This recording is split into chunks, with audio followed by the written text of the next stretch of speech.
आखिर क्या कारण है कि पिछले कुछ वर्षों में मादक पदार्थों यानी ड्रग्स की तस्करी करने वालों का सबसे प्रिय रास्ता गुजरात हो गया? पिछले सप्ताह गुजरात के मुंद्रा पोर्ट पर हिंदुस्तान के इतिहास की सबसे अधिक मात्रा में मादक पदार्थ यानी कि ड्रग्स पकड़े गए। और अगर हम कहें कि विश्व के 10 सबसे बड़ी तस्करी पकड़ी गई हो मादक पदार्थों की, तो वो अतिशयोक्ति नहीं होगी। 3000 किलो यानी कि 3 टन हेरोइन, जो कि अफगानिस्तान से भारत में भेजी गई थी, ईरान के बंदरगाह के माध्यम से गुजरात के मुंद्रा पोर्ट पर ये प्राप्त हुई। ये बहुत ही महंगी है। इसकी अगर जिसको अंग्रेजी में स्ट्रीट वैल्यू कहते हैं तो वो 21,000 करोड़ की है, आंकी गई है। और अगर हम सरकारी कीमत देखें तो 9,000 करोड़ की है। किसी भी मापदंड पे अगर हम इनको इस बात को देखेंगे, संख्या को देखें, कीमत को देखें, तो ये बहुत ज्यादा गंभीर मामला बनता है। गंभीर 2 कारणों से है।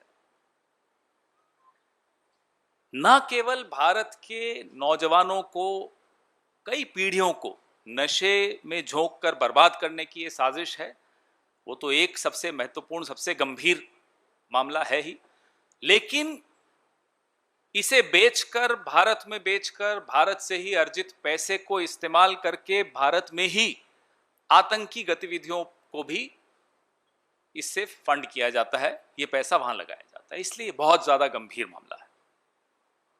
यह हमारे देश पर अगर हम कहें कि यह दोहरी मार है, दोहरी चोट की साजिश है, तो गलत नहीं होगा। इस पूरे वाकये के कई पहलू हैं और जाहिर सी बात है कई सवाल भी हैं।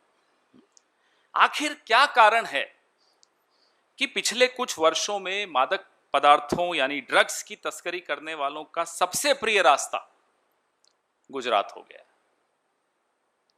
आखिर क्या कारण है कि पिछले 18 महीने में नारकोटिक्स कंट्रोल ब्यूरो का कोई पूर्णकालिक महानिदेशक नहीं बनाया सरकार ने?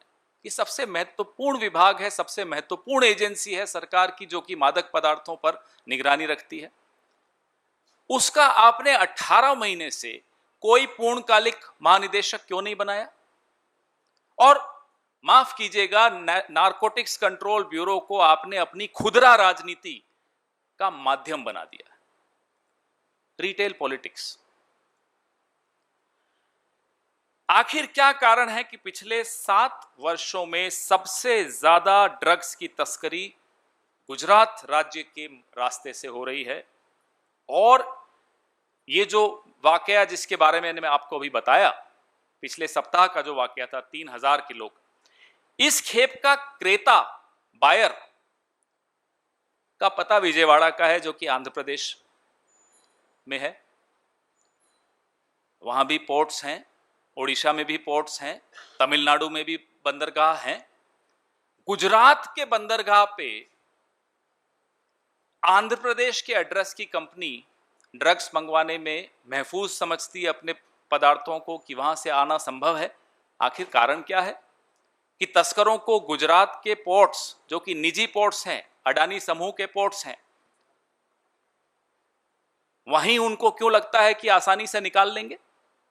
यह सवाल बहुत गंभीर सवाल है।